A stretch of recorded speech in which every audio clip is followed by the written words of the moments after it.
Uno, el resumen del hasta ahora de la transición. Hemos visitado 14 estados y la Ciudad de México. El primer fin de semana fue Coahuila, Durango y Tamaulipas. Coahuila, Durango y Tamaulipas. Fue el tema de los mineros, de Pasta de Conchos, de la mina El Pinabete, el rescate de los mineros, las aduanas, el ISSSTE y el proyecto de agua saludable y la revisión de todos los proyectos de agua. Pues el segundo fin de semana fue el corredor interoceánico principalmente, aunque ahí fue Veracruz y Oaxaca, aunque también en ese fin de semana hablamos del trabajo que ha estado haciendo la Secretaría de Marina en distintas áreas, incluida la construcción de dragas para el dragado tanto de puertos como de ríos y cuerpos de agua en el país.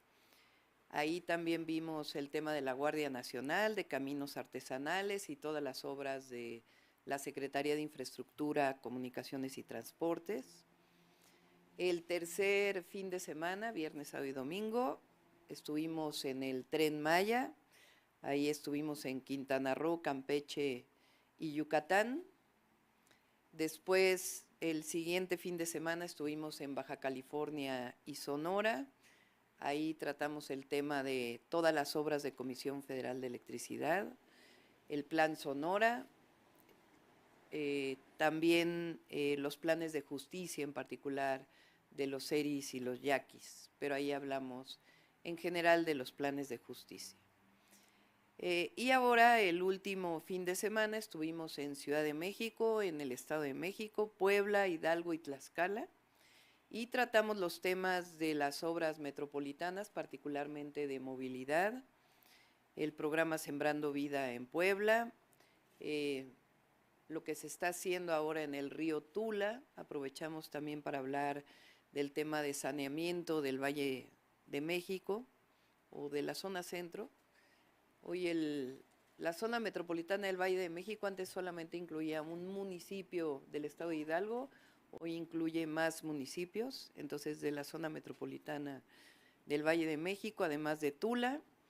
Por supuesto visitamos el hospital del IMSS que se está construyendo ahí, y después en Tlaxcala los temas de educación y los temas de educación vinculado con actividades deportivas, las escuelas de béisbol y de box que ha desarrollado el presidente de la República. Entonces son 14 estados y la Ciudad de México.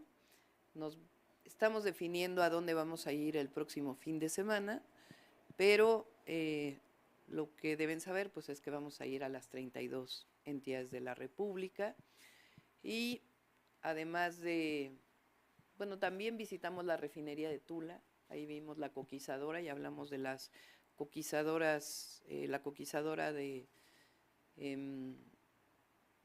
Oaxaca que se está haciendo, de Salina Cruz, y la de Tula, y de la modernización de las refinerías, hasta dónde va y qué es lo que va a quedar pendiente. Entonces, como ven, pues ha sido una amplia agenda, además del recorrido que hemos hecho con el presidente, de platicar sobre distintos temas relacionados con el gobierno federal y lo que viene para los próximos 6 años como compañeros y al mismo tiempo pues como parte del proyecto de la transformación y como presidente y futura presidenta. Ha sido una transición histórica, algo nunca visto y realmente muy emotivo y muy, pues que va a quedar para nuestra historia. Ese es algo que quería platicarles. Por otro lado, comentarles, porque no lo dije la vez pasada y quiero que no vaya a quedar en que no lo vimos, aunque evidentemente ya que entremos al gobierno vamos a hablar de las obras de trenes. Hay una parte muy importante que nos va a tocar desarrollar a nosotros. Esto que ven marcado con café es todo el corredor interoceánico. El corredor interoceánico no solamente es de Coatzacoalcos a Salina Cruz, sino tiene la línea K, que va de Ixtepec hasta Ciudad Hidalgo, es decir, hasta la frontera en Chiapas con Guatemala. Y además también de Coatzacoalcos a Palenque. Eso es parte del corredor interoceánico. A nosotros nos va a tocar llevarlo a Dos Bocas, que está aquí.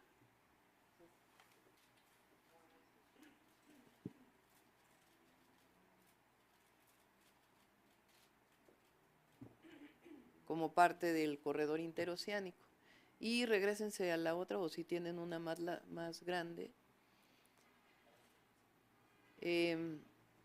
Joaquín Díaz Mena, el gobernador electo de Yucatán, tiene un proyecto que se llama el Renacimiento Maya. Entre otros proyectos del Renacimiento Maya está la conexión del Tren Maya a Puerto Progreso, principalmente como tren de carga, aunque también como tren de pasajeros, que es parte de la conectividad que tendrá el Tren Maya.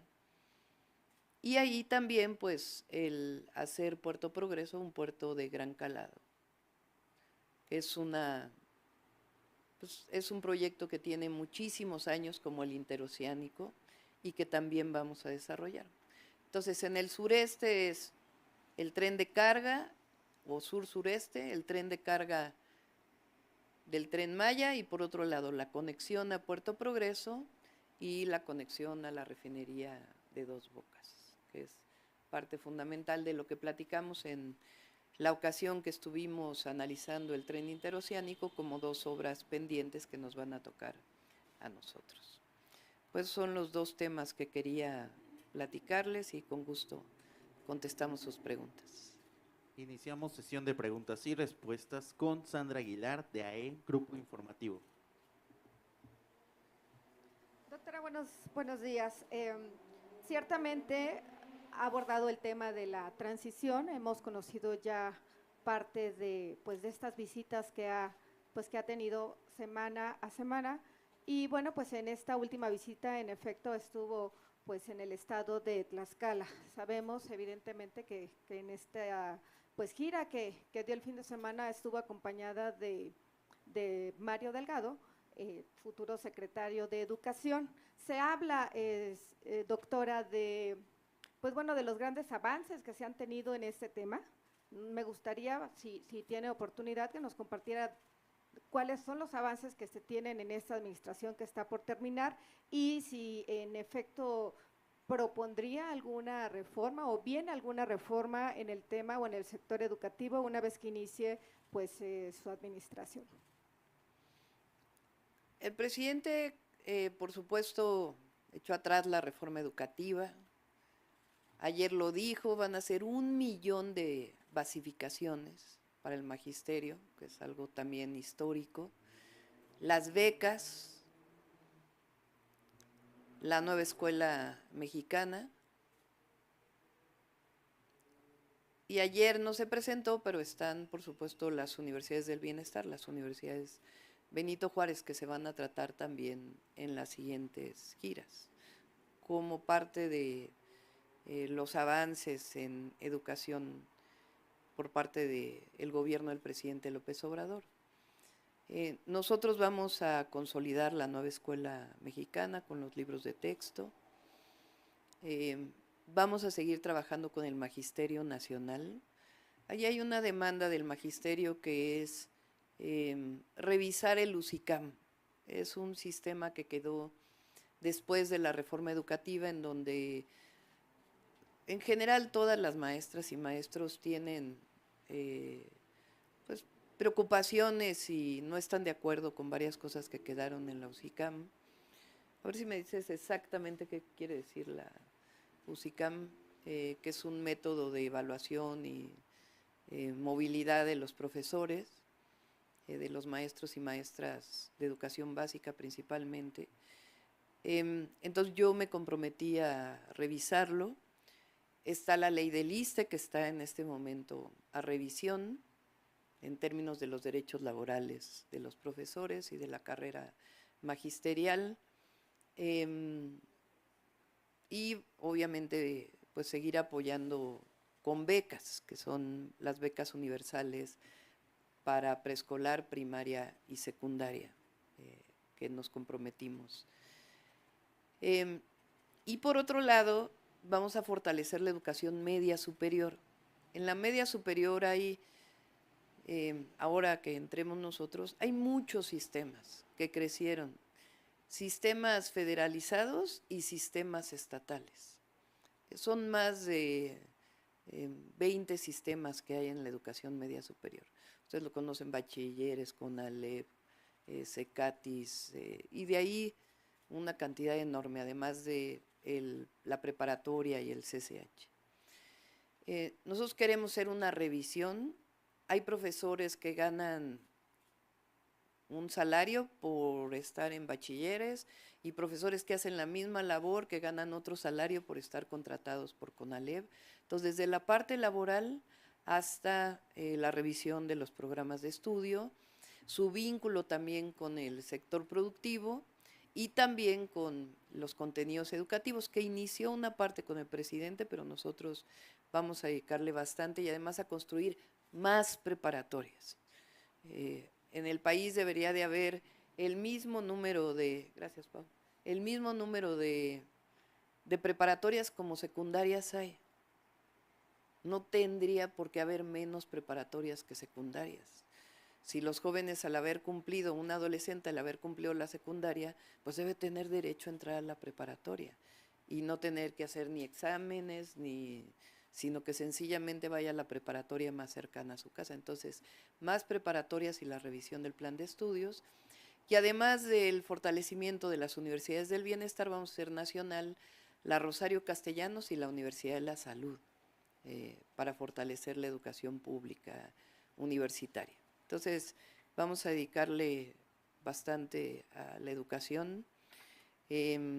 Por cierto, Mario me decía hace unos días, Mario es hijo, sobrino, nieto de maestros normalistas en Colima. Su madre es maestra normalista, sus tías son maestras normalistas. Su abuelo es un maestro normalista muy reconocido en el estado de Colima. Entonces, para él, aparte de que ya fue secretario de Educación, pues ha sido parte también de su familia. Entonces, está muy ligado al Magisterio Nacional.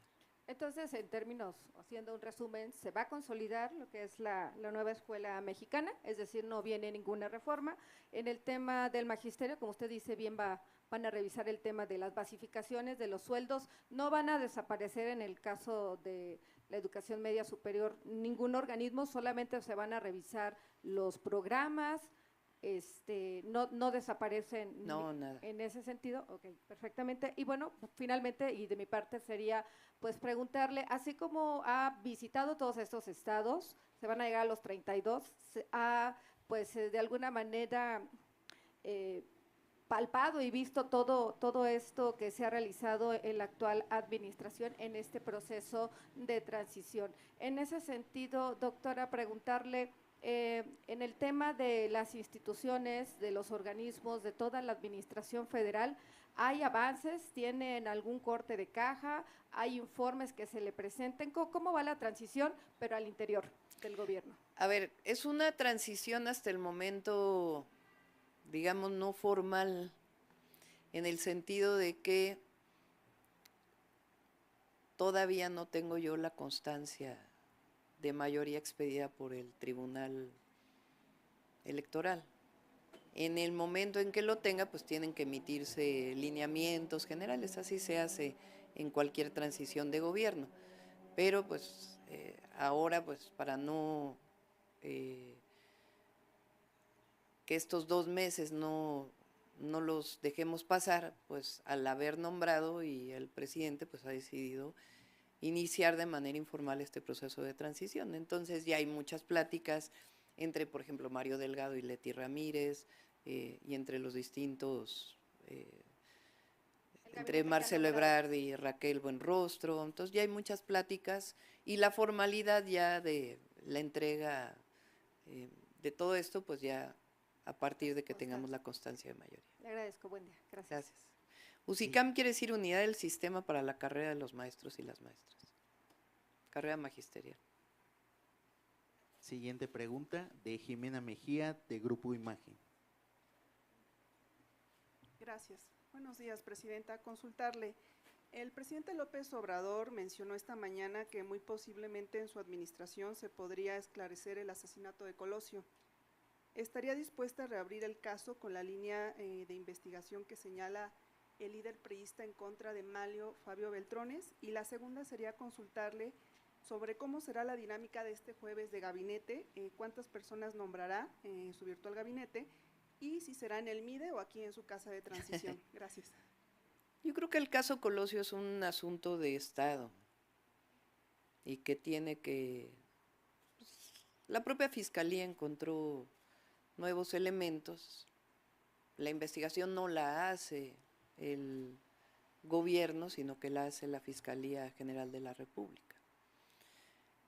Ya sobre el tema que planteó el presidente del PRI, pues ahí no opinamos, en todo caso es un asunto que tendría que definir la Fiscalía, pero recuerden que hace poco habló de el segundo tirador, incluso de su vínculo con García Luna.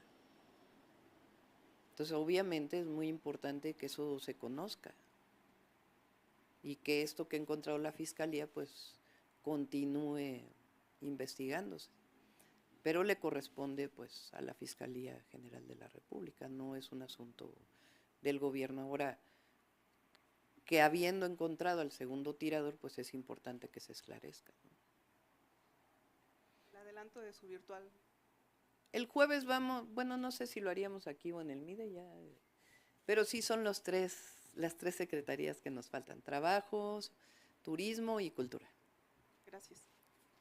Continuamos con Agustín Rodríguez, de Azteca. Muchas gracias, doctora. Muy buen día. No me paro porque le tapo a los camarógrafos. Quisiera preguntarle el tema de este fin de semana, que fue un tema mundial, el ataque al expresidente Donald Trump.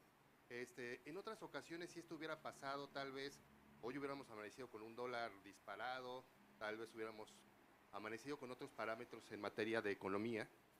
Y vemos que hoy esto no sucedió. ¿A qué se lo atribuye usted? Y sobre el mismo tema en materia de seguridad, ¿usted pensará reforzar en algún momento, una vez que tome la presidencia, su seguridad? Serían estos dos temas, economía y seguridad. Gracias. Bueno, primero es condenable el atentado que sufrió el expresidente Donald Trump. Lo platicó hoy en la mañanera el presidente. En efecto, estábamos en el vehículo del presidente en la transición y casualmente estaba viendo yo mi celular, no lo veo todo el tiempo, y ahí vi la nota de que pues casi minutos después de lo que había pasado, lo comentamos con el presidente, estuvimos viendo los videos, ahí es donde él hace una primera, su tweet o su mensaje en la red X. Como estábamos juntos, pues yo hago un primer, estábamos de acuerdo pues en este tema, y después en la noche, al saber que el expresidente estaba bien, hice una segunda publicación.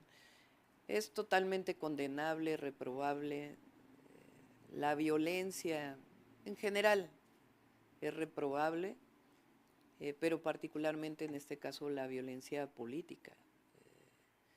En un caso así, pues, y por eso qué bueno, la verdad que digo, lamentamos evidentemente las otras muertes siempre, pero qué bueno que el expresidente Donald Trump está bien, porque finalmente continúa la contienda en Estados Unidos sin que hubiera pasado a mayores, ¿no? Y esto pues tiene que ver también con lo que no haya pasado a mayores, pues tiene que ver con lo otro que preguntas, ¿no? Lo económico, en general la seguridad. No pienso, en mi caso, es distinto pues lo que se vive en Estados Unidos que en México, ¿no? Los casos que ha habido en México, y por eso es importante que se abra una investigación mayor, pero no pienso yo reforzar la seguridad, ni mucho menos, ¿no? Se aleja uno demasiado. Yo sigo, o sea, yo voy a seguir con las giras cuando sea presidenta, esas no van a parar. Es parte de la cuarta transformación, estar en territorio, no solo en el escritorio, si no te alejas del sentimiento de la gente, de lo que te puede decir las personas en uno o en otro lugar de la República. Entonces hay que seguir en territorio. ¿En este sentido considera que la fortaleza de la economía mexicana es lo que hizo que pues, no nos afectara en lo más mínimo? Sí, no sé si en otros países hubo alguna afectación, habría que revisarlo, ¿no? Pero es cierto que la economía mexicana está bien. Nosotros, entre otras cosas, además de que estos son proyectos que no son una ocurrencia, sino que están estudiados, los de trenes, los de vivienda, además de otros proyectos que también vamos a presentar de infraestructura de obra pública, que en realidad son obras estratégicas, porque no solamente es una obra pública, sino que dan una visión de país, de lo que queremos para nuestro México. Además de la importancia de las obras estratégicas que están estudiadas porque las estamos planteando en términos del desarrollo regional y económico de nuestro país y el desarrollo con bienestar, que siempre lo hemos planteado, y sustentable, es decir, que tenga menos impactos en el medio ambiente, queremos que continúe el empleo en México. Y la obra pública potencia el empleo y potencia la inversión privada. Nosotros queremos que en el 2025 se sigan generando muchísimos empleos en México. Y lo garantizamos con las obras de trenes, con las obras de vivienda y otras obras públicas que vamos a desarrollar, particularmente, por ejemplo, para agua potable, que estamos trabajando en ellas, y obras ambientales también, de saneamiento que generan empleos. Entonces es fundamental para la estabilidad económica que la macroeconomía esté bien, que no nos endeudemos, que haya una relación razonable entre PIB y deuda en México, tanto externa como interna, que haya la autonomía del Banco de México, que se conserven todos los indicadores macroeconómicos, que haya crecimiento y también que haya empleo, que haya buenos salarios, que haya acceso a la educación, que haya acceso a la vivienda, que haya acceso a la salud, para poder generar bienestar. Y en la medida que haya empleo, que haya mejores salarios, que estén los programas sociales, que haya nuevos programas sociales, en esa medida se fortalece el mercado interno, que le da una fortaleza enorme a la economía nacional. Entonces, eso es parte del modelo de lo que llamamos el humanismo mexicano, la cuarta transformación, y por eso vamos a sostener este proceso de obra pública que genere también inversión privada. Última pregunta de Demián Duarte de Sonora Power. Hola, doctora. No sé si decirle doctora o presidenta, pero buenas tardes. Demián Duarte de Sonora Power. Precisamente en el contexto de lo que pregunta el compañero, el sábado el presidente en Tula hablaba de los elementos de fortaleza. Él en su expresión dice, tiró aceite, presumiendo los buenos números. Y bueno, vimos hace unos días que el superpeso regresa, ¿no?, a niveles por debajo de los 18 pesos por dólar. El presidente hablaba de otros indicadores como es la tasa de desempleo, la creación de empleo también productivo, empleos formales, y el tema al que usted hacía referencia hace un momento, el tema de la inversión de recursos públicos en desarrollo de proyectos estratégicos e infraestructura, lo que sería, bueno, Keynes, pues, en una expresión. Mi pregunta en particular, tomando estos antecedentes, doctora, es plantearle cómo ve o cómo vislumbra usted el México de su administración a partir del 1 de octubre en función de los resultados económicos. Se ha hablado mucho de esta reconfiguración de un milagro económico mexicano, se habla mucho a nivel internacional de México como la economía emergente del momento. Entonces a mí me interesa mucho su reflexión respecto a cómo nos podemos visualizar los mexicanos a partir de que usted sea la presidenta. Nos va a tocar un momento muy bueno, por varias razones. La primera es que ya el presidente ha sentado las bases de un nuevo modelo económico, de una nueva forma de gobierno, de un reconocimiento del pueblo de México de su propia fuerza, voluntad, y eso es muy bueno. A partir de ahí, además de lo que hagamos nosotros, que es fundamental, que es lo que yo llamo el fortalecimiento de los derechos del pueblo de México, que es el derecho a la educación, el derecho a la vivienda, el acceso a la salud, el derecho a un transporte público digno, el derecho al agua, el derecho a la cultura, el derecho al deporte. Para mí esos son derechos, no es como en el pasado neoliberal que era mercancía. O también, si ustedes escuchan, oportunidades, como si es nada más abrir la rendija de la oportunidad para un joven. No, el joven debe tener acceso a derechos, no es la oportunidad de estudiar, no, es el acceso a que puedas estudiar, es un derecho, y el Estado debe garantizar esos derechos. Está bien que haya educación particular, que haya salud privada, pero el Estado tiene la obligación de garantizar un estado de bienestar. La educación, la salud, el acceso a la vivienda y muchos otros derechos. Entonces vamos a seguir fortaleciendo. Eso quiere decir que va a haber más bienestar, porque los derechos generan bienestar. El bienestar del pueblo, la felicidad del pueblo no es el acceso de una persona a tener más recursos económicos, sino es tener acceso a lo mínimo indispensable y evidentemente a los grandes valores que nosotros proponemos, que son distintos a los valores del neoliberalismo, que no es el dinero, no es el poder, sino la solidaridad, la fraternidad, la prosperidad compartida de la que hablamos. Pero además, internacionalmente, nuestro tratado con Estados Unidos nos da ventajas, sobre todo frente a esta disputa comercial entre Estados Unidos y países asiáticos, no solo China, y otros países, pues nos da una oportunidad en México de lo que se llama la famosa relocalización de las empresas.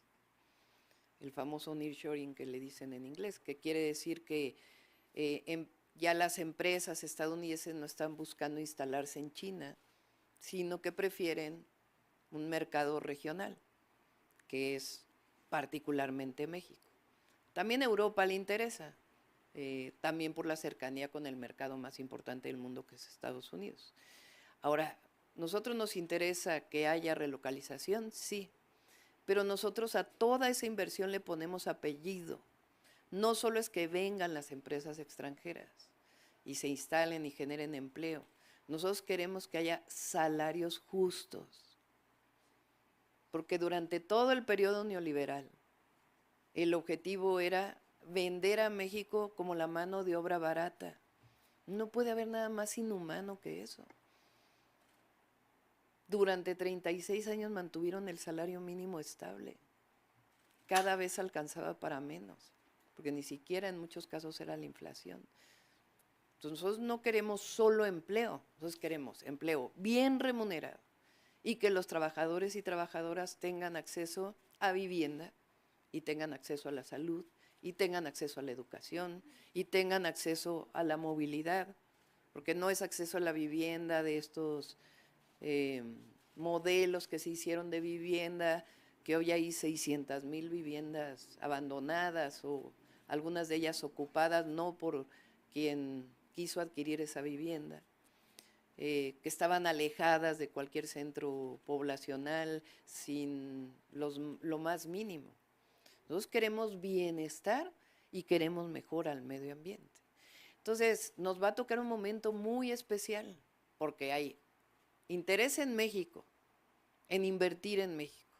Y nosotros, por eso estamos haciendo este consejo, donde está Altagracia, donde está, por supuesto, el secretario de Economía, Marcelo Ebrard, las demás secretarías, los propios organismos empresariales de México, que hagamos esta estrategia nacional de relocalización y desarrollo regional en la que estamos trabajando, para que los polos de bienestar, pues no pongas una empresa en donde no hay agua o en donde no hay acceso a un centro educativo cercano con ingenieros e ingenieras que se van a necesitar para ese sector, sino que de alguna manera se ordene la inversión.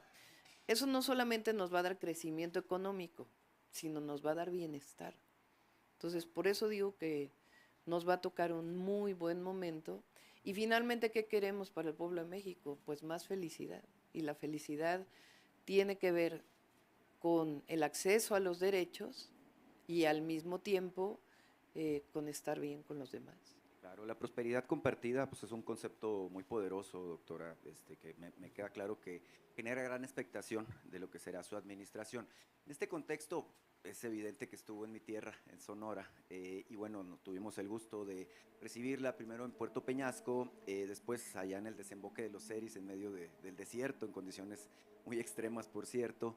Después estuvo usted en Guaymas y finalmente en Vicán Pueblo. Ahora, me llamaron mucho la atención los eventos, los que usted estuvo, tanto los privados como los públicos.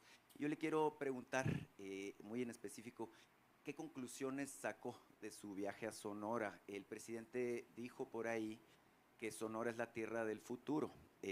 Yo se la compré al presidente, pero también le agrego yo que además somos la tierra del presente y que con usted, bueno, pues tenemos un boleto dorado, ¿verdad?, para poder convertirnos en protagonistas del nuevo desarrollo de México. Preguntarle qué piensa del resultado de su viaje a Sonora y en ese contexto también la visita al desemboque de los Seris, a la nación Concac, que además es símbolo de Hermosillo, ellos nos dan identidad, y a la nación Yaqui, en donde usted dijo que van a continuar los planes de justicia. Ahora, Adelfo Regino, el actual comisionado de pueblos indígenas, me decía que hay 17 planes de justicia activos, pero que hay 64 naciones originarias. La pregunta, doctora, en este contexto es si usted va a continuar, eso ya lo dijo, los que están activos, pero si va a ampliar al resto de los pueblos originarios de nuestro país este anhelo que existe de justicia entre los que menos tienen. Cierro diciendo, usted dijo una frase que me gustó mucho en el encuentro con mujeres, donde dijo que las más pobres son las mujeres indígenas. Y usted refrendó esta idea, también otra frase importante, de que por el bien de todos, primero las pobres. Creo que es muy importante el énfasis que usted le da a este concepto en particular. Muchas gracias. Sí. Sonora tiene... Arizona está creciendo ahora mucho con semiconductores. Y la mayor parte de los semiconductores se producen hoy en Taiwán. También una parte en China, pero entonces con la relocalización, empresas particularmente automotrices, vinculado con autos eléctricos, pero no solo, pues quieren traer la producción de semiconductores a Estados Unidos. Y los semiconductores tienen desde lo más especializado hasta distintos procesos en la producción de semiconductores. Entonces Sonora tiene un potencial muy grande para el desarrollo de semiconductores, de baterías y de autos eléctricos en el proceso de electromovilidad. Tiene además pues la insolación que le permite el desarrollo particularmente de la energía solar. ¿Qué requerimos para potenciar al máximo el Plan Sonora? Otras obras de infraestructura que las estuvimos platicando en su momento con el presidente y también con el gobernador Durazo.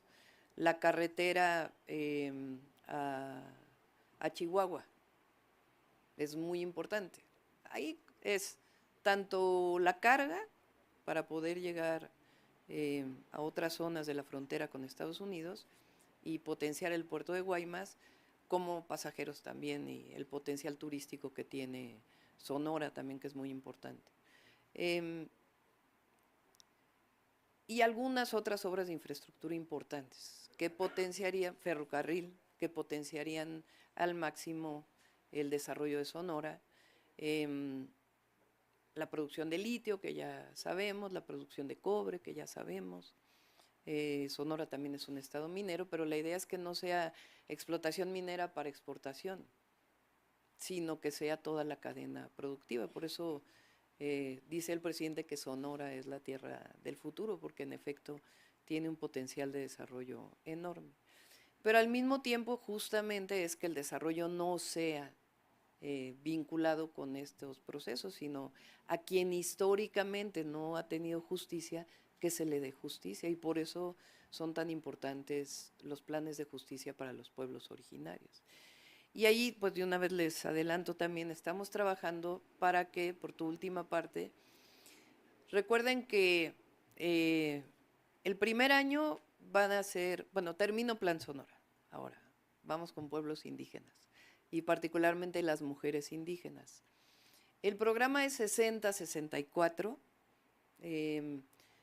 va a tener el primer año 1 millón de mujeres. Estamos evaluando, yo espero que la próxima semana ya lo podamos informar. Si lo hacemos por edad, por ejemplo, las de 63 y 64, o lo hacemos y después ya el siguiente año sería de 60 a 64, por los recursos económicos no queremos ser irresponsables de proponer algo que no podamos cumplir. Así como en niños y niñas vamos a empezar en secundaria, en mujeres empezaríamos con 1 millón de mujeres, que ya lo he anunciado en varias ocasiones. Estamos viendo esas mujeres, que son alrededor de 1 millón de mujeres, si es por edad, si dividimos el sector por edad o por zona. Pero en cualquiera de los casos de 60 a 64 lo van a tener el primer año todas las mujeres indígenas, reconocidas por el Instituto Nacional de Pueblos Indígenas.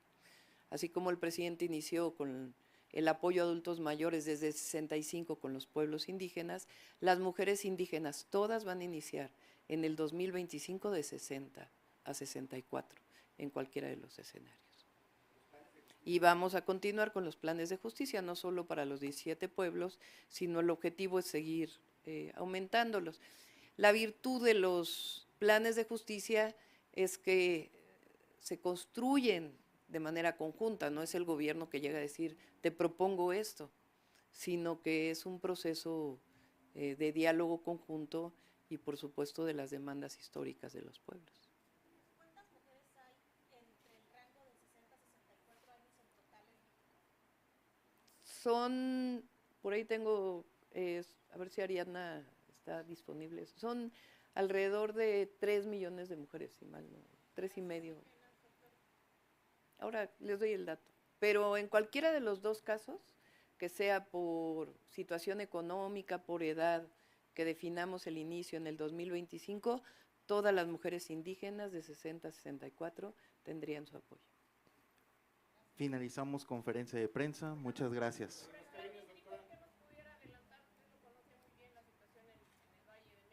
Todavía estamos trabajándolo, Vamos a tener una reunión la próxima semana.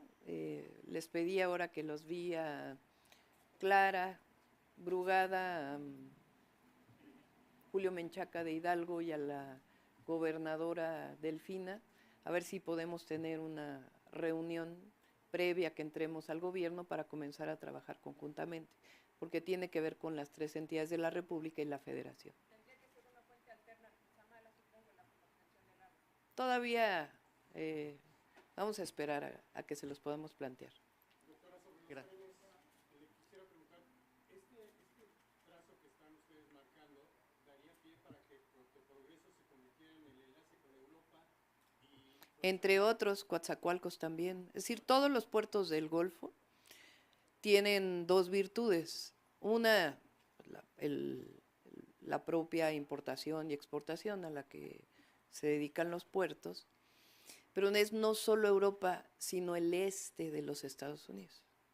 Porque la mayor parte del comercio entre México y Estados Unidos se da a través de Texas. La mayor parte. Se da a los estados del sur, también Arizona y California, pero la mayor parte se da a través de Texas. Entonces, hay un potencial enorme de exportación de México hacia el este de los Estados Unidos.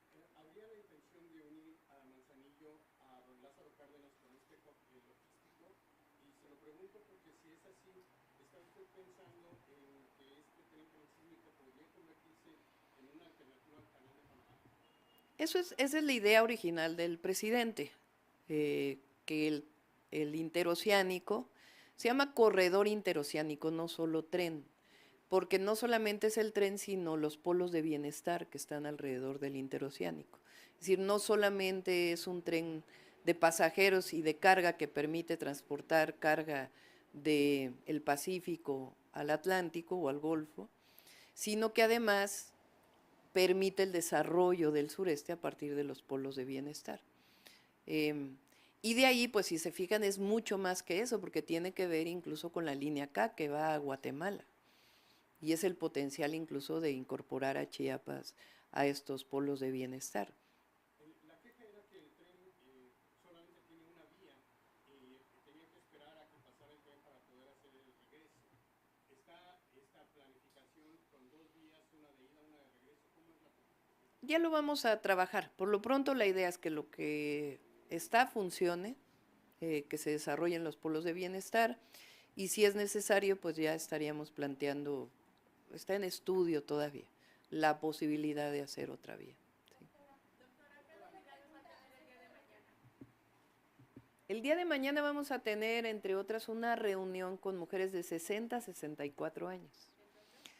No sé en dónde va a ser, creo que en el Museo de la Ciudad, ¿no? Se pidió.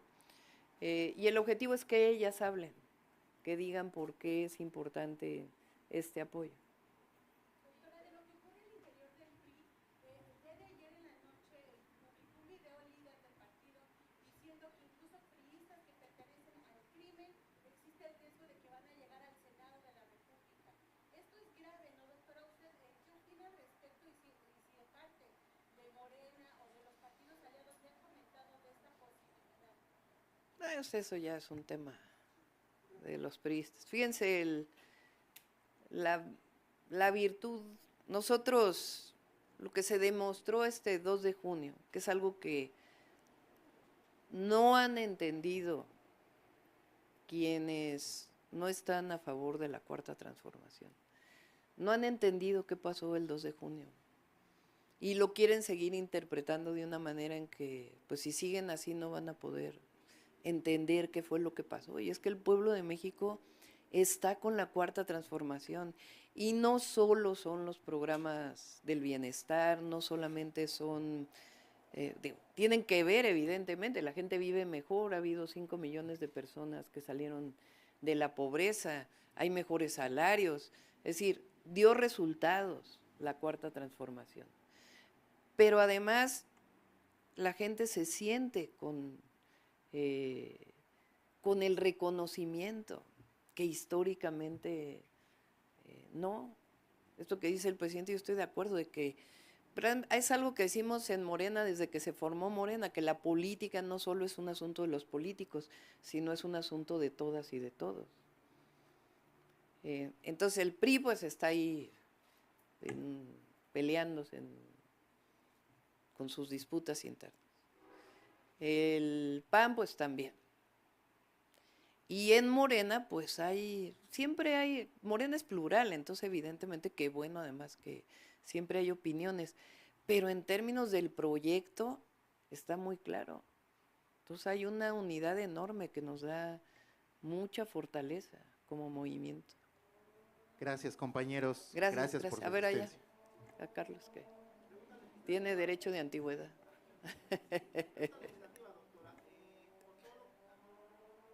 Hola, doctora, buena tarde ya.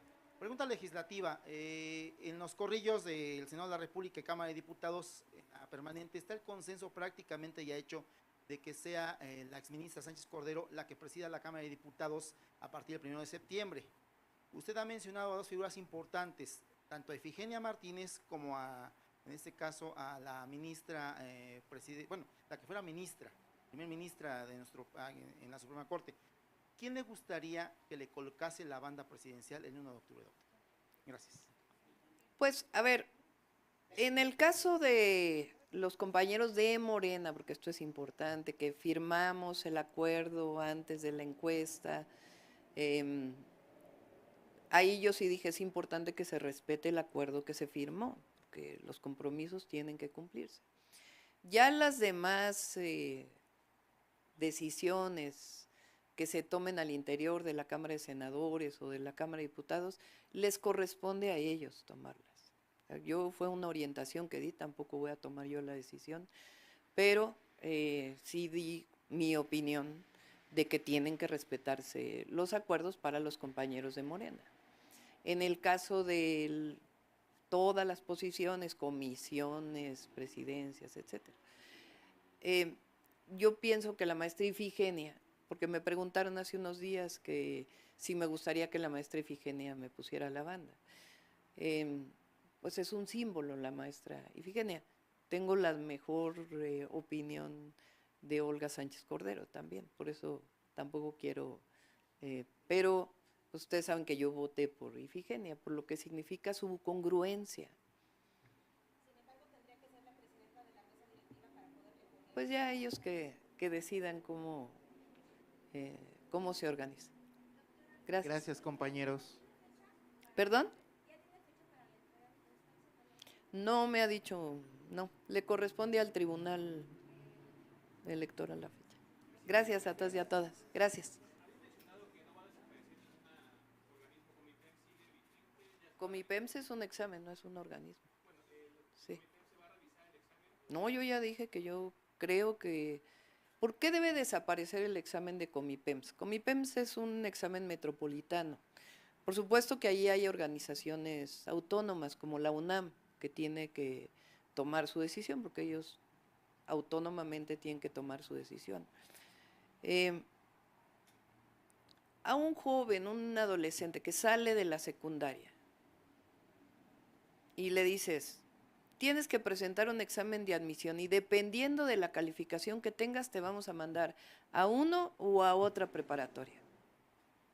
Ya desde ahí, desde los 15 años, le estás diciendo que hay buenas escuelas y hay escuelas no tan buenas y que dependiendo de tu calificación te voy a mandar a una o a otra. Yo en la campaña ponía el ejemplo de Estados Unidos, no porque sea necesariamente el modelo a seguir, porque hay muchos otros modelos. Pero en Estados Unidos vas a la preparatoria que te quede más cerca de tu casa. Incluso en muchos estados de los Estados Unidos están juntas la secundaria y la preparatoria. Entonces, ¿por qué los jóvenes o las jóvenes o los adolescentes que salen de la secundaria no van a la prepa que le quede más cerca de su casa? Ya te dio la SEP un certificado de que acabaste la secundaria. Pues ese certificado tiene que ser tomado en cuenta para entrar al siguiente nivel. No tienes por qué hacer un examen. Más a la preparatoria. Entonces, mi opinión es que aquella persona, adolescente o joven, dependiendo cómo, que sale de la secundaria, pues debería de entrar a la prepa que le quede más cerca de su casa. Y solamente inscribirse, y en todo caso que haya los propedéuticos adecuados, si es que no tienes pues lo que se consideraría en la escuela para poder, porque de otra manera, pues, ahora la UNAM tendrá que decidir, no le vamos a imponer nosotros nada a la Universidad Nacional Autónoma de México, es una decisión que ellos deben tomar, incluso al propio Politécnico. Pero mi opinión es que porque yo he vivido experiencias no de mis hijos, porque ellos los dos estudiaron en el CCH Sur, igual que yo, hicieron su examen en su momento, pero la verdad es que he tenido muchos hijos de amigos cercanos, conocidos, y como jefe de gobierno viví, pues que un adolescente dice, ¿por qué si yo quería entrar a esta escuela me mandan a la otra? Ah, pues es que sacaste 7 en un examen. No tendría por qué las distintas preparatorias o educación media superior decir este es bueno y este es malo. Todos deben ser igual de buenos. Entonces lo que hay que trabajar es, por eso digo que hay que dedicarle tiempo a la educación media superior, para que todos sean buenos. Si quieres una carrera técnica, pues entonces tú decides si quieres acceder a una carrera técnica, y si quieres seguir estudiando en la universidad, pues también tienes esa opción, pero no tendría por qué haber una situación en donde el adolescente desde los 15 años ya dice, pues me mandaron a la peor escuela. Pues ¿por qué? todas las escuelas son buenas y deben ser todas buenas. E ir a la prepa que te quede más cerca de tu casa. Y pongo Finalizamos. Estados Unidos porque es nuestro socio comercial, porque muchas veces se pone de ejemplo por todos los adversarios políticos, porque han de decir, no, un examen, ¿cómo? Finalizamos conferencia. Esa es otra cosa, esa es otra cosa. Gracias, Gracias. compañeros. Gracias. Todos deben tener acceso a la educación, esa es nuestra posición. La educación es un derecho, no es una mercancía, no es un privilegio. Y por eso hay que construir más preparatorias y más universidades. Mira, no saben el gusto que me da, a veces voy por un estado de la República del Norte, creo que ahora me pasó en Sonora. Hay una jovencita llegó y me dijo, yo estudio en una de sus escuelas, como si fuera mi escuela, ¿no? ¿En dónde estudias? En la UNISA. O sea, de Sonora se vino a la Ciudad de México a estudiar en la Universidad de la Salud. Pues, ¿por qué no puede haber una UNISA en Sonora? Gracias.